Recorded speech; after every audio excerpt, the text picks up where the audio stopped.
ઓમ શ્રી ગણેશાય નમઃ. જય શ્રી કૃષ્ણ મિત્રો. શુક્રવારની મહાલક્ષ્મીની કથા પૂરા મનથી ધ્યાનથી મિત્રો આ કથા સાંભળજો. મહાલક્ષ્મીની કથા સાંભળવાથી મહાલક્ષ્મીની કૃપા પ્રાપ્ત થાય છે. મહાલક્ષ્મી સદા આપણા ઘરમાં નિવાસ કરે છે, ખૂબ પ્રસન્ન થાય છે માટે પૂરી શ્રદ્ધાથી મનથી આ વાર્તા સાંભળજો. અંતમાં મહાલક્ષ્મીનો પ્રભાવશાળી મંત્ર છે. એ મંત્ર બોલવાથી મિત્રો ઘરમાં ધન ધાન્યની કમી નથી રહેતી, સંકટો દૂર થાય છે અને મા લક્ષ્મીની સદાય કૃપા આપણા પર રહે છે, આપણા ઘરમાં વાસ કરે છે. એટલો પ્રભાવશાળી મંત્ર છે. તો મિત્રો પૂરા ધ્યાનથી અંત સુધી આ વિડીયો સાંભળજો. માતા લક્ષ્મીની આ અદ્ભુત કથામાં આપણે જાણીશું કે શું હરીશ ગરીબ હોવા છતાં તેની પરીક્ષામાં સફળ થઈ શકશે. એક નિર્ધન બ્રાહ્મણની પરીક્ષા, એક નિર્ધન બ્રાહ્મણની ભક્તિ, એ ત્યાગ ભરેલો સંઘર્ષ એના જીવનનો, જે તેને એક અદ્ભુત આશીર્વાદ તરફ લઈ જાય છે. શું સાચુમાં ભક્તિથી પૂરી દુનિયા બદલી શકાય છે? તો જાણો આ જવાબ આ કથામાં. મિત્રો આ કથાને પૂરા ધ્યાનપૂર્વક અને પૂરા મનથી સાંભળજો. બહુ સુંદર અને મહત્વપૂર્ણ છે. અડધી અધૂરી કથા સાંભળવાથી મા લક્ષ્મીની કૃપા પણ અધૂરી જ રહે છે. મિત્રો વિડીયોના અંતમાં મા લક્ષ્મીનો શક્તિશાળી મંત્ર બતાવવામાં આવ્યો છે. આ મંત્રનો જાપ કરવાથી તમારા તનમાં ગમે તેટલી મુશ્કેલીઓ હશે, સંકટો હશે, એ દૂર થઈ શકશે અને ઘણા લાભ પણ થશે. મિત્રો તમને નિવેદન છે કે પૂરી શ્રદ્ધાથી વાર્તા સાંભળજો અને કમેન્ટ બોક્સમાં મહાલક્ષ્મીનું નામ જરૂર લખજો. તો આવો પૂરી શ્રદ્ધાથી ભક્તિથી આ પાવન કથાને આપણે સાંભળીએ. જય મહાલક્ષ્મી. એક નાના એવા ગામમાં એક નિર્ધન પરિવાર રહેતો હતો. એ પરિવારમાં માત્ર 3 સદસ્ય હતા. બ્રાહ્મણ હરીશ, તેની પત્ની અને તેની નાની એવી દીકરી. બ્રાહ્મણનું નામ હરીશ હતું અને એ તેની ઈમાનદારી અને ભક્તિ માટે પૂરા ગામમાં પ્રસિદ્ધ હતો.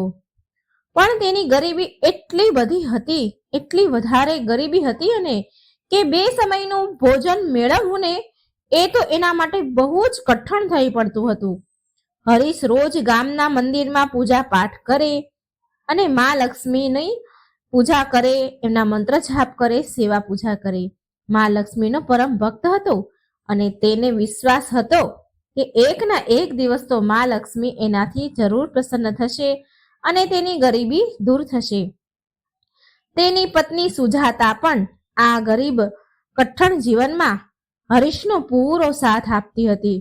તેની નાની દીકરી આર્યા પણ હજી નાની હતી, પણ તેની માસૂમ નાની આંખોમાં પણ ગરીબીનું દુઃખ સાફ સાફ દેખાતું હતું. એક દિવસ હરીશે નિર્ણય કર્યો કે એ દેવી લક્ષ્મીની આરાધના માટે 21 દિવસનું વ્રત કરશે. તેણે દિવસ રાત માતા લક્ષ્મીનું ધ્યાન કરવાનું શરૂ કરી દીધું. વ્રતના દિવસે એ માત્ર ફળ અને જળ જ ગ્રહણ કરતો હતો અને દરરોજ રાત્રે તે મંદિરના આંગણામાં બેસીને દેવી લક્ષ્મીના ભજન ગાતો અને તેના પરિવારની ગરીબી દૂર કરવાની પ્રાર્થના કરતો. આ સમય દરમિયાન ગામમાં એક ચમત્કારી ઘટના ઘટી. એક સાધુ ત્યાં આવ્યા અને ગામના લોકોને કહે છે કે માતા લક્ષ્મી સ્વયં કોઈ સાચા ભક્તની પરીક્ષા લેવા માટે ગામમાં આવવાના છે. આ ખબર સાંભળીને બધા જ લોકો મા લક્ષ્મીની કૃપા મેળવવા માટે તૈયારીઓ કરવા લાગ્યા. 21મા દિવસની રાત્રે જ્યારે હરીશ પૂજામાં લીન હતો, પછી એ સૂઈ ગયો, ત્યારે લક્ષ્મીજીએ સપનામાં આવીને તેને કહ્યું, હરીશ, હું તારી ભક્તિથી પ્રસન્ન છું. હું તારા ઘરે આવીશ, પરંતુ તારે પરીક્ષા આપવી પડશે. જો તું પરીક્ષામાં સફળ થઈ જઈશ તો હું તારી દરિદ્રતા, ગરીબી દૂર કરી દઈશ. બીજા દિવસે સવારે ગામમાં એક સુંદર અને દિવ્ય સ્ત્રી પ્રગટ થઈ. તેના ચહેરાની ચમક એટલી બધી તેજ હતી કે હર કોઈ વ્યક્તિ તેને જોતા જ રહી જાય. એ સ્ત્રી બીજું કોઈ નહીં પણ સ્વયં માતા લક્ષ્મી હતા. તેમણે એક વૃદ્ધ ડોસીમાનું પછી રૂપ ધારણ કર્યું અને સીધા હરીશના ઘરે પહોંચી ગયા. ત્યાં પહોંચીને માતા લક્ષ્મીએ હરીશને કહ્યું કે હું એક ગરીબ વિધવા છું અને કેટલાય દિવસથી હું ભૂખી છું. બહુ દિવસોથી ભૂખી તડપી રહી છું. શું મને ભોજન મળશે? શું તું મને ભોજન કરાવીશ? હરીશે તેના ઘરમાં જઈને જોયું તો ઘરમાં તો માત્ર એક મુઠ્ઠી લોટ અને થોડા એવા ચોખા બચ્યા હતા. એ જાણતો હતો કે આટલું અનાજ તેના પરિવાર માટે પૂરતું નથી, પણ પછી એને વિચાર્યું કે જો હું આ ગરીબ વૃદ્ધ માજીને મદદ નહીં કરું, બહુ દિવસના ભૂખ્યા છે એને નહીં જમાડું, તો મારી ભક્તિ વ્યર્થ છે. તેણે તરત જ લોટ બાંધી ચોખા રાંધીને એ વૃદ્ધ સ્ત્રીને પીરસી દીધું. વૃદ્ધ ડોસીમાએ ભોજન ગ્રહણ કર્યું અને હસીને બોલ્યા, બેટા, તારું હૃદય તો બહુ મોટું છે, બહુ દયાળુ છે. તે તારી ભૂખ અને ગરીબીની ચિંતા કર્યા વિના, પરવાહ કર્યા વિના મારી મદદ કરી મને જમાડી. આ સાચી ભક્તિનું પ્રમાણ છે. તે વૃદ્ધ ડોસીમાં આટલું બોલતા જ વાસ્તવિક રૂપમાં પ્રગટ થયા માં લક્ષ્મી પ્રગટ થયા. હરીશ અને તેનો પૂરો પરિવાર આ જોઈ સ્તબ્ધ રહી ગયો અને માના ચરણોમાં પડી ગયા અને હાથ જોડીને પગે લાગ્યા. મા લક્ષ્મી બોલ્યા, હરીશ, તે તારી ગરીબી અને કઠણાઈઓનો સામનો કર્યો હોવા છતાં, તારી આટલી ગરીબી હોવા છતાં મારી પરીક્ષામાં તું સફળ થયો. તમે બધા ભૂખ્યા હતા, ઘરમાં અનાજ નહોતું, છતાં પણ તે મને જમાડી છે. તે કેટલી ગરીબીનો સામનો કર્યો છે. તું તારી પરીક્ષામાં સફળ થયો અને એ સિદ્ધ કરી દીધું કે મારી ભક્તિ માત્ર પૂજા અર્ચનાથી નહીં, પણ ત્યાગ અને સેવાથી થાય છે. હવે તારી ગરીબી સમાપ્ત થઈ જશે. આશીર્વાદ આપતા કહ્યું માએ કે તારા ઘરમાં ક્યારે અન્ન ધનની કમી નહીં રહીએ. મા લક્ષ્મીએ તેના હસ્તકમળ ઉપર કરી અને ખૂબ ખૂબ આશીર્વાદ દીધા હરીશને કે તારા ઘરમાં ક્યારેય અન્ન ધનની કમી નહીં રહે, તારું જીવન ખુશીઓથી ભરાઈ જશે. હરીશ અને એના પરિવારની આંખોમાં તો આંસુ વહી રહ્યા હતા. તેણે માતાને ધન્યવાદ આપ્યા અને વચન આપ્યું કે આ ધનનો ઉપયોગ સત્કાર્યમાં કરશે. તે મા લક્ષ્મીના જતા જ હરીશના ઘરમાં અદ્ભુત ઘટનાઓ ઘટવા લાગી. તેના ઘરના આંગણામાં અચાનક એક હર્યા ભર્યા ઝાડ નીચે સોનાના સિક્કાનો ભંડાર મળ્યો. હરીશે આને ઈશ્વરનો પ્રસાદ માનતા ગામના બધા જ ગરીબ લોકોની મદદ કરવાનો નિર્ણય લીધો. હરીશના જીવનમાં બદલાવ માત્ર ધનના રૂપમાં જ નહીં, પણ માનસિક અને સામાજિક રૂપથી પણ આવ્યો. તેણે તેની સંપત્તિનો ઉપયોગ માત્ર પરિવાર માટે જ નહીં, પણ ગામના વિકાસ માટે પણ કર્યો. તેણે ગામમાં એક પાઠશાળા બનાવી જેથી કોઈ પણ બાળક શિક્ષા વગરનું રહે નહીં. આના સિવાય તેણે એક દવાખાનાનું પણ નિર્માણ કરાવ્યું, જેનાથી ગામના લોકોને ઈલાજ માટે દૂર દૂર જવું ન પડે. હરીશની પત્ની સુજાતા તેના આ કામમાં પૂરેપૂરો સાથ આપતી રહી. તેણે ગામની સ્ત્રીને આત્મનિર્ભર બનાવવા માટે હસ્તશિલ્પ, સિલાઈ વગેરેના કામ શરૂ કર્યા. આર્યા, હરીશની જે દીકરી છે આર્યા, જે ગરીબીના કારણે ભણી ન શકતી હતી, હવે તેના પિતાના પ્રયાસોથી સારી શિક્ષા મેળવી રહી છે. તેણે ગામના બાળકોને પ્રેરણા આપવા માટે એક પુસ્તકાલય પણ શરૂ કર્યું. મિત્રો, હરીશના દયાળુ સ્વભાવ અને પરોપકારના કારણે પૂરા ગામમાં નવી ઉર્જાનો સંચાર થયો.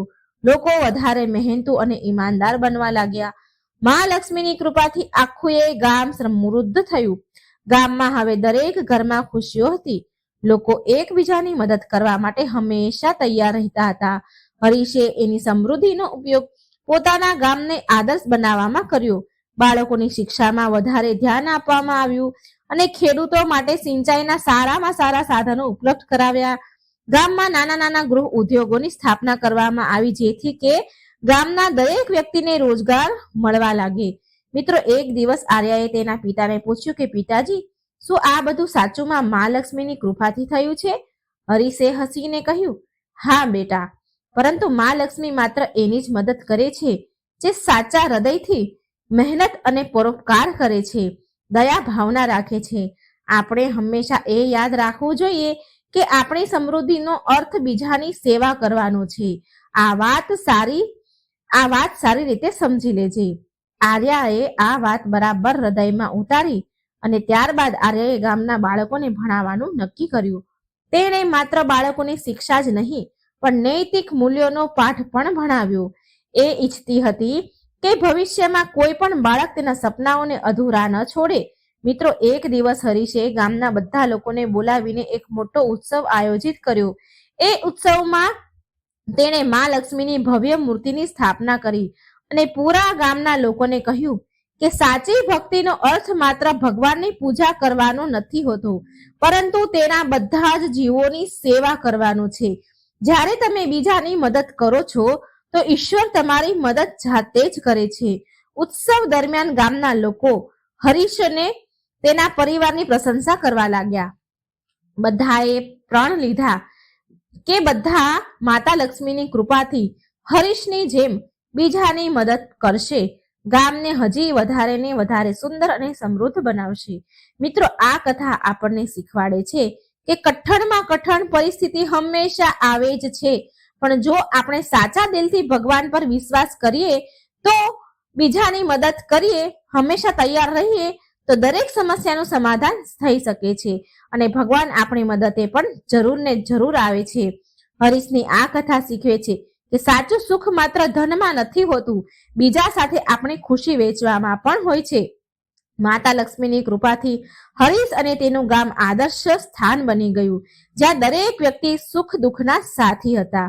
હરીશ એક ઉદાહરણ બની ગયો કે જ્યારે આપણે આપણા દિલમાં સેવા અને પરોપકારની ભાવના રાખીએ છીએ તો સ્વયં ભગવાન આપણી સાથે હોય છે. આ બધું સંભવ થયું હરીશની સાચી ભક્તિ અને માતા લક્ષ્મીની કૃપાથી, હરીશના સાચા સમર્પણથી. તો આ કથા મિત્રો અહીં સંપન્ન થાય છે. મા લક્ષ્મીનો શક્તિશાળી મંત્ર ભક્તો માટે અત્યંત લાભદાયી માનવામાં આવ્યો છે.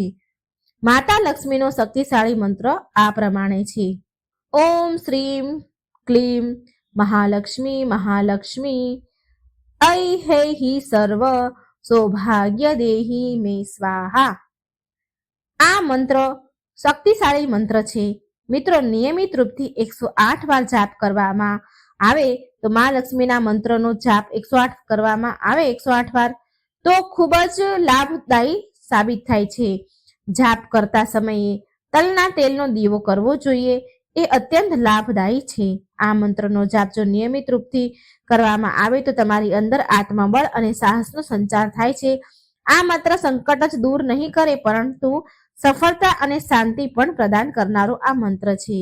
જય મા લક્ષ્મી. મિત્રો, વિડીયો પસંદ આવે તો લાઈક કરજો, શેર કરજો અને આ ચેનલને સબસ્ક્રાઇબ કરવાનું બિલકુલ ન ભૂલશો. જય શ્રી કૃષ્ણ. રાધે રાધે. Thank you.